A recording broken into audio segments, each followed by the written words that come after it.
Από το Zoom δεν βλέπω πρόβλημα, ναι. Από το Zoom. Τώρα, ωραία, έναν αριθμό από το 2 μέχρι το 5. Από το 2 μέχρι το 5. Από το 2 μέχρι το 5.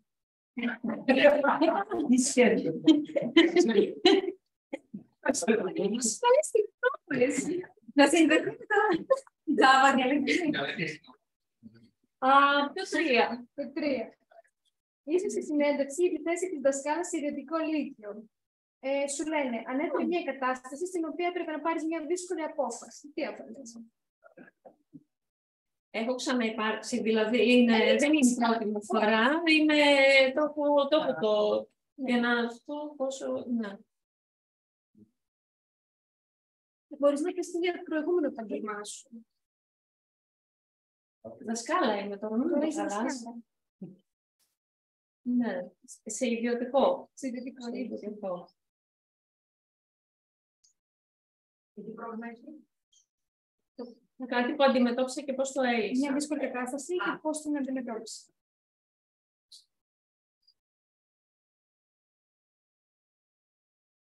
Ωραία.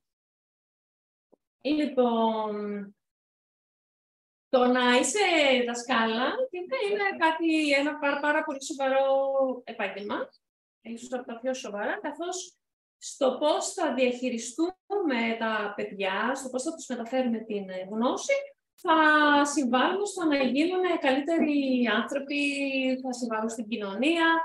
Οπότε, ο στόχος μου είναι να είμαι όσο το δυνατόν πιο προσεκτική, να μην με φοβούνται. Παρ' όλα αυτά όμως θα τους μαθαίνω και πράγματα. Αυτό όμως έχει και τις δυσκολίες του, γιατί δεν είναι όλοι δεκτικοί στο να μαθαίνουν. Και επειδή έχω εμπειρία και σε άλλα κολέγια, σε άλλες πόλεις που χρειάστηκε να διδάξω, και μάλιστα σε ιδιωτικά σχολεία, όπου εκεί τα παιδιά έχουν και μία τάση να πιστεύουν ότι όλος ο κόσμος γυρίζει γύρω από εκείνα. Αναδιαστήματα χρειάζεται να αντιμετωπίσω διάφορες καταστάσεις.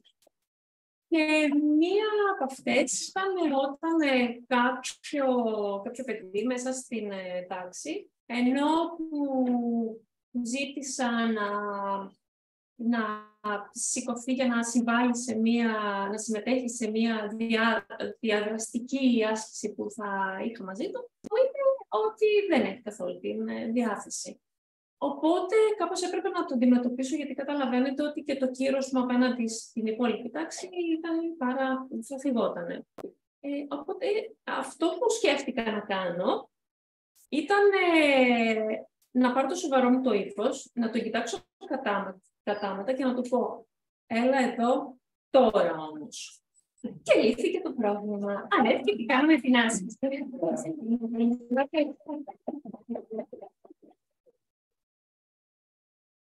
Πάλι έχασα τη σελίδα μου. Ναι,